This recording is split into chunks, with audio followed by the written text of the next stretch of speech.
Here we are at Canterbury Park in Shakopee, Minnesota for round 3 of the Amsoil Championship Snocross Series. Farron Meeks here along with Paul Mack, and we're gearing up to bring you all the big highlights from this weekend's action.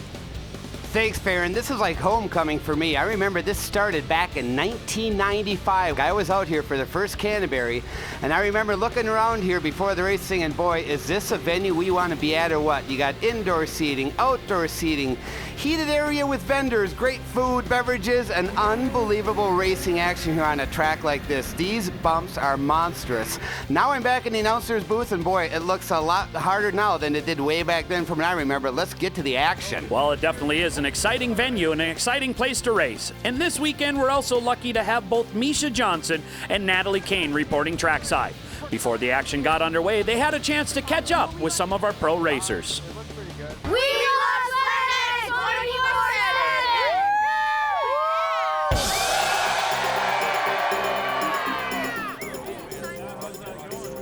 24/7! What are you waiting in line for? To get autographs from the awesome pros.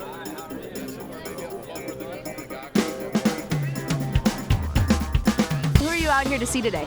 Tucker. I would have to say Tucker Hibbert. Tucker Hibbert. Tucker Hibbert.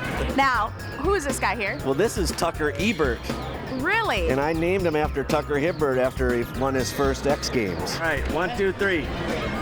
Tucker Hibbert, you've been pretty much unstoppable so far. First place in every race. Tell me what's going through your mind before this one. Just focus on doing more of the same. It's been going really good so far this season, and I've been working hard at home, getting ready, and just going to go out there and do the best I can. I'm pretty excited. It's been a pretty long break since the last national, and it's kind of fun to be back at the races. Ryan, who's your favorite racer? Levi Lavalley. Levi Lavalley.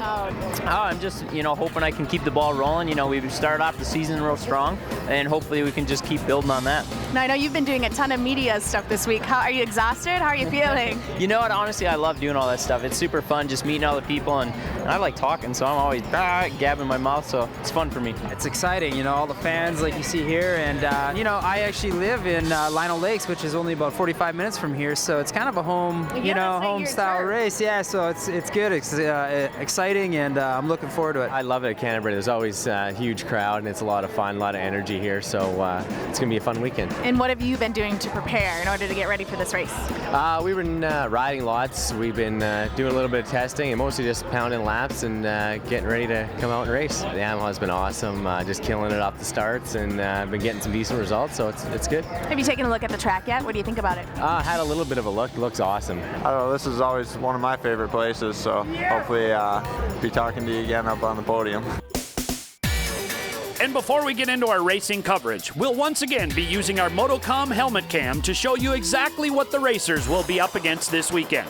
This time we're on board with semi-pro racer Ryan Carey, and here he is approaching the starting line. Here we go, coming off the start line. We're going to see we've got a real smooth sweeper to the left, but then you've got this rhythm section. It's critical here. You want to be smooth and slow. Smooth and slow is faster. Down the front stretch we come as we go across the Amsoil tabletop finish line. After the tabletop, we take a left-hand turn as we work our way down to the backstretch. We're coming back out of turn 2 here. You can see now we've got a double. Come off of it, we make the double. The next one here with more speed is a triple. We're going to see that become a triple as the race goes on. After we come down the backstretch, we'll take a right-hand turn as there's 2 available lines into the gravity cavity.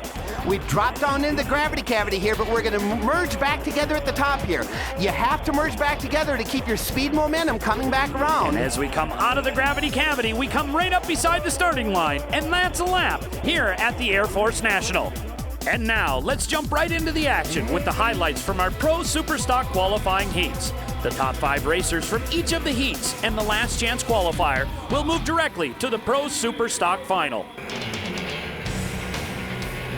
In Pro Superstock Heat 1, Karl Shabitsky took the whole shot on his Articat.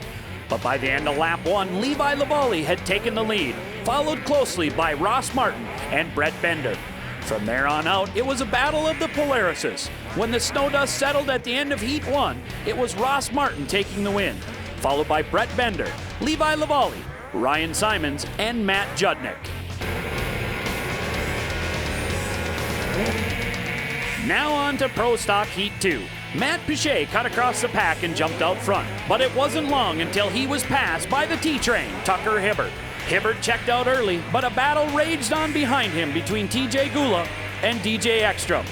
Gula went on to finish second, Ekstrom in third, and Garth Kaufman and Dave Allard rounded out the top 5.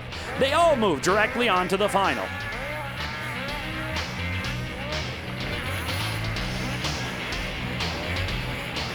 And after the Pro Superstock Last Chance qualifier, these are your 16 drivers who will advance to the Pro Superstock Final.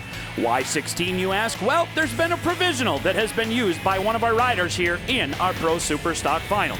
And that provisional belongs to Sean Crapo. It's a great time to use a provisional right now. He's got the Air Force here watching him. He's looking for those all-important points. There's also the Woody's Team Challenge. Crapo's going to accrue points towards the Woody's Team Challenge points fund. At the end of each race is $6,000 up for grabs and the year-end points final. I think it's a great call on his part to use a provisional race start.